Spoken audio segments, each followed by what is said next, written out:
WhatsApp YouTube, welcome to our video. आज की इस वीडियो में हम देखेंगे कैसे फायरबेस से हम किसी रिकॉर्ड को डिलीट कर सकते हैं vb.net का इस्तेमाल करते हुए।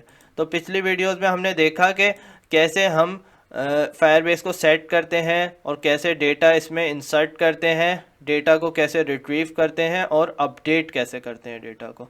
तो आज की वीडियो में हम डिलीट को सीखने वाले हैं। तो सबसे पहले वही काम करेंगे कि यहाँ पर बटन को कॉपी करेंगे और अब इसका नाम चेंज करके रख देंगे डिलीट, और यहाँ पर भी डिलीट लिख देंगे। तो ये हो गया हमारा डेटा डिलीशन का बटन। तो अब इस पर डबल क्लिक करूँगा और डेटा डिलीट करना सबसे सिंपल है। सिर्फ आपको एक लाइन लिखनी है जो कि ये है, dim result equals to client dot delete, और इसमें हम दे देंगे एड्रेस।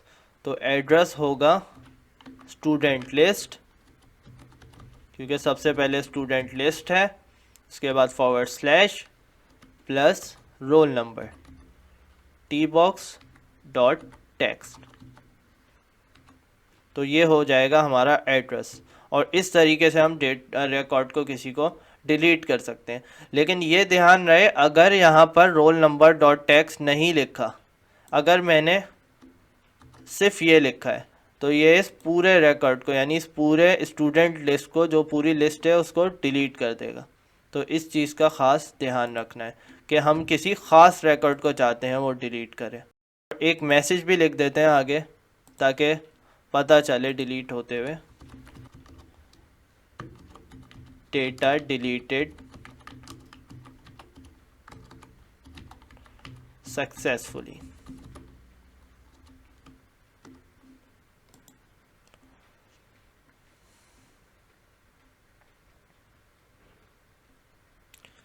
तो अब यहाँ पर रोल नंबर 4 डालेंगे क्योंकि हम 4th को डिलीट करना चाहते हैं। तो रोल नंबर 4 और डिलीट। अब देखते हैं डेटा डिलीटेड सक्सेसफुली, और ये डेटा गायब हो गया। तो यहाँ पर हो गया हमारा काम कंप्लीट। तो इन वीडियोस में आपने अब तक सीखा कि कैसे आप कॉन्फ़िगरेशन कर सकते हैं फायरबेस की, और कैसे आप एक्सेप्शन डाल सकते हैं कि अगर कोई प्रॉब्लम हो, और उसके बाद किस तरीके से डेटा स्टोर कर सकते हैं, डेटा को रिट्रीव कर सकते हैं, और डेटा को अपडेट कर सकते हैं, और आखिर में डेटा को कैसे डिलीट कर सकते हैं। और ये आ गई हमारी फाइनल एप्लीकेशन। इससे भी हम आगे चलेंगे, इस एप्लीकेशन में और एक्सपेरिमेंट्स करेंगे, तो उसके लिए देखते रहिए। तो आज के लिए इतना ही। वीडियो पसंद आए तो ज़रूर लाइक कीजिए और चैनल को ज़रूर सब्सक्राइब कीजिए, और वीडियो को अपने सारे दोस्तों के साथ शेयर कीजिए। सी यू नेक्स्ट टाइम।